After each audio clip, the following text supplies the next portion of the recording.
ಈ ನೀಟ್ ಪ್ರಶ್ನೆ ಪತ್ರಿಕೆ ಸೋರಿಕೆ ಖಂಡಿಸಿ ದೇಶದ ವಿವಿಧೆಡೆ ಈಚೆಗೆ ನಡೆದಂತ ಪ್ರತಿಭಟನೆಗಳಲ್ಲಿ ಭಾಗಿಯಾಗಿದ್ರಲ್ಲ, ಅದರಲ್ಲಿ ಸುಮಾರು ಜನರನ್ನ ಬಂಧಿಸಲಾಗಿತ್ತು.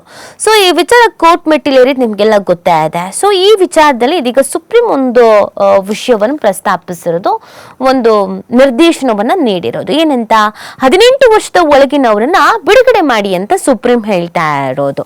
18 ವರ್ಷದ ವಯಸ್ಸಿನೊಳಗಿನ ಹಾಗೂ ಯಾವುದೇ ಅಪರಾಧ ಹಿನ್ನೆಲೆ ಇಲ್ಲದ ವಿದ್ಯಾರ್ಥಿಗಳನ್ನ ಬಿಡುಗಡೆ ಮಾಡುವಂತೆ ಸುಪ್ರೀಂ ಕೋರ್ಟ್ ಮಂಗಳವಾರ ನಿರ್ದೇಶಿಸಿದೆ.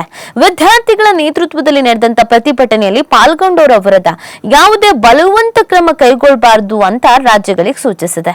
ಪ್ರತಿಭಟನೆ ವೇಳೆ ನಡೆದಂತ ಪೊಲೀಸ್ ದೌರ್ಜನ್ಯದ ಆರೋಪಗಳಿಗೆ ಸಂಬಂಧಿಸಿದ ಅರ್ಜಿಗಳ ವಿಚಾರಣೆ ನಡೆಸಿದ ಭಾರತ ಮುಖ್ಯ ನ್ಯಾಯಮೂರ್ತಿ ಸೂರ್ಯಕಾಂತ್, ನ್ಯಾಯಮೂರ್ತಿಗಳಾದಂತ ಜಾಯ್ ಮಾಲ್ಯಾ ಬಾಗ್ಚಿ ಮತ್ತು ವಿ ಮೋಹನ್ ಅವರ ಪೀಠ ಈ ವಿಷಯದ ಕುರಿತು ನ್ಯಾಯಯುತ ಮತ್ತು ಸ್ವತಂತ್ರ ತನಿಖೆ ಅಗತ್ಯ ಇದೆ ಅಂತ ಕೂಡ ಅಭಿಪ್ರಾಯವನ್ನ ವ್ಯಕ್ತಪಡಿಸಿದ್ದಾರೆ. ಸೊ ಇಲ್ಲಿ ವಿದ್ಯಾರ್ಥಿಗಳು ಪ್ರಶ್ನೆ ಮಾಡಿದ್ರು, ನಮಗೆ ತುಂಬಾ ಕೆಟ್ಟದಾಗಿ ನಡೆಸ್ಕೊಳ್ಳಲಾಗಿದೆ, ನಿರ್ದಯಿಯಾಗಿ ನಡೆಸ್ಕೊಂಡಿದ್ದಾರೆ, ಸೂಕ್ತ ರೀತಿಯಾದಂತ ತನಿಖೆ ಅನ್ನೋದು ಆಗ್ಬೇಕು ಅಂತ ಪಟ್ಟು ಹಿಡಿದು ಕೂತಿದ್ರು. ಸೊ ಅದಕ್ಕೆ ಸಂಬಂಧಪಟ್ಟಂತೆ ಅವರು ಕೋರ್ಟ್ ಮೆಟ್ಟಿಲೇರಿದ್ದು, ಅದಕ್ಕೆ ಈ ವಿಚಾರಗಳನ್ನ ತಿಳಿಸಲಾಗಿದೆ. ಸ್ವತಂತ್ರ ಸಮಿತಿ ಅಥವಾ ವಿಶೇಷ ತನಿಖಾ ತಂಡವನ್ನ ಅಂದ್ರೆ SIT ರಚಿಸುವ ಮುನ್ನ ಕೇಂದ್ರ ಸರ್ಕಾರ ಹಾಗೂ ಸಂಬಂಧಿತ ರಾಜ್ಯಗಳಿಗೆ ತಮ್ಮ ನಿಲುವನ್ನ ದಾಖಲಿಸೋಕೆ ಅವಕಾಶ ನೀಡ್ತಾ ಇರೋದಾಗಿ ತಿಳಿಸಿದೆ. ಪೊಲೀಸರು ಮತ್ತು ಭದ್ರತಾ ಸಿಬ್ಬಂದಿಯ ಪೆಲೆಟ್ ಗನ್ಗಳು, ರಬ್ಬರ್ ಬುಲೆಟ್, ಆಮೇಲೆ ಮೂಳೆಗಳಿರುವಂತಹ ಲಾಠಿಗಳು ಮತ್ತೆ ಎಲೆಕ್ಟ್ರಿಕ್ ಬ್ಯಾಟ್ ಗಳನ್ನ ಬಳಸಿದ್ದಾರೆ ಎಂಬ ಆರೋಪಗಳನ್ನ ನ್ಯಾಯಪೀಠವು ಗಮನಿಸಿತ್ತು. ಇದರಿಂದಾಗಿ ಅನೇಕ ವಿದ್ಯಾರ್ಥಿಗಳಿಗೆ ತೀವ್ರ ಗಾಯಗಳಾಗಿದೆ ಅನ್ನೋದು ವರದಿ ಕೂಡ ಆಗಿತ್ತು.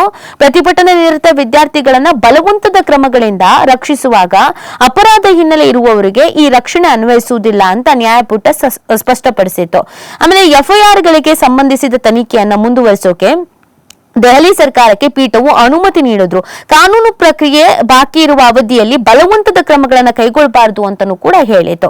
ಪ್ರತಿಭಟನೆಗಳು ನಡೆದಂತ ರಾಜ್ಯಗಳಿಗೆ ನ್ಯಾಯಪೀಠವು ಹಲವು ಮಧ್ಯಂತರ ನಿರ್ದೇಶನಗಳನ್ನು ನೀಡಿತು.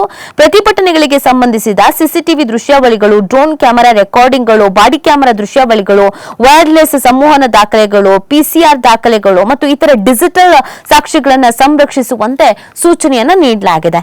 ಅರ್ಜಿಗಳಲ್ಲಿ ಮಾಡಿರುವ ಆರೋಪಗಳಿಗೆ ಸಂಬಂಧಿಸಿದಂತೆ ದೆಹಲಿ, ಮಹಾರಾಷ್ಟ್ರ, ಬಿಹಾರ, ಕೇರಳ, ಮಧ್ಯಪ್ರದೇಶ ಹಾಗೂ ಉತ್ತರ ಪ್ರದೇಶದ ಸರ್ಕಾರಗಳ ಮುಖ್ಯ ಕಾರ್ಯದರ್ಶಿಗಳಿಗೆ ನೋಟಿಸ್ ಜಾರಿಗೊಳಿಸಿರುವಂತಹ ಪೀಠ ಆಗಸ್ಟ್ 3ರಂದು ನಡೆಯುವಂತ ಮುಂದಿನ ವಿಚಾರಣೆ ವೇಳೆ ವರ್ಚುವಲ್ ಆಗಿ ಹಾಜರಾಗುವಂತೆ ಸೂಚನೆಯನ್ನ ಕೂಡ ಕೊಟ್ಟಿದೆ.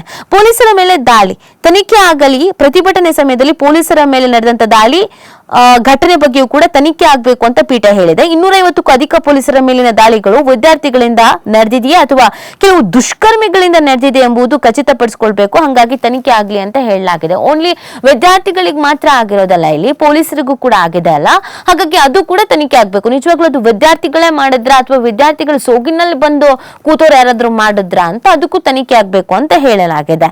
ಸೊ ಪೀಠ ಹೇಳಿದ್ದೇನು ಅಂತ ಅಂದ್ರೆ, ಸಂಗ್ರಹಿಸಲಾದ ಡಿಜಿಟಲ್ ಮಾಹಿತಿಯನ್ನು ಸಾರ್ವಜನಿಕಗೊಳಿಸ ಅಂತ, ಅಂದ್ರೆ ಈಗ ವೈರಲ್ ಮಾಡ್ಬಿಡೋದು ಅದನ್ನೆಲ್ಲ ಮಾಡಬಾರ್ದು. ವಿದ್ಯಾರ್ಥಿಗಳ ಸಾರ್ವಜನಿಕ ದತ್ತಾಂಶ ಅಥವಾ ವಿವರಗಳನ್ನು ಅಧಿಕಾರಿಗಳು ಪ್ರಕಟಿಸಂಗಿಲ್ಲ. ಆಮೇಲೆ ಮಿತಿ ಮೀರಿದ ವರ್ತನೆ ತೋರಿದವರ ವಿರುದ್ಧ ಕಠಿಣ ಕ್ರಮ ಕೈಗೊಳ್ಬೇಕು. ಅವ್ರು ಯಾರೇ ಆಗಿರ್ಲಿ ತುಂಬಾ ಓವರ್ ಆಗಿ ಆಡಿದ್ದಾರೆ ಅಂತ ಅಂದ್ರೆ ಅವ್ರ ವಿರುದ್ಧ ಆಕ್ಷನ್ಸ್ ಆಗ್ಬೇಕು ಅಂತ. ಇನ್ನು ಸೌರವ್ ದಾಸ್ CJP ವಕ್ತಾರ ಇದಕ್ಕೆ ಸಂಬಂಧಪಟ್ಟಂತೆ ಪ್ರತಿಕ್ರಿಯಿಸಿದ್ದಾರೆ. ಅವ್ರಿಗೆ ಏನ್ ಹೇಳಿದ್ದಾರೆ ಅಂದ್ರೆ, ಸುಪ್ರೀಂ ಕೋರ್ಟ್ ನ ಮಧ್ಯಂತರ ಆದೇಶವನ್ನೇ ನೆಪ ಮಾಡಿಕೊಂಡು ಪ್ರತಿಭಟನಾಕಾರರ ವಿರುದ್ಧದ FIR ಗಳನ್ನ ರದ್ದುಪಡಿಸುವುದಾಗಿ ಲಿಖಿತ ಖಾತರಿ ನೀಡೋ ಕೇಂದ್ರ ಸರ್ಕಾರ ಹಿಂದೇಟು ಹಾಕ್ತಾ ಇದೆ. FIR ಗಳನ್ನ ರದ್ದುಪಡಿಸಿದ್ರೆ ರಾಷ್ಟ್ರವ್ಯಾಪಿ ಪ್ರತಿಭಟನೆ ನಡೆಸ್ತೀವಿ ಅನ್ನೋದನ್ನ ಕೂಡ ಇದೇ ಸಂದರ್ಭದಲ್ಲಿ ಅವ್ರು ಹೇಳಿರುವಂತದ್ದು. ಸೊ ಒಟ್ನಲ್ಲಿ ಈ ವಿಚಾರ ಕೋರ್ಟ್ನಲ್ಲಿ ಈ ರೀತಿಯಾದಂತ ಒಂದು ಪ್ರತಿಕ್ರಿಯೆಯನ್ನ ನೀಡಲಾಗಿದೆ, ನಿರ್ದೇಶನವನ್ನ ನೀಡಲಾಗಿದೆ. ಮುಂದಿನ ಸುದ್ದಿಗೆ ಹೋಗ್ಬಿಡೋಣ. ಮುಂದಿನ ಸುದ್ದಿ ಈ ರೀತಿ ಆಗಿದೆ.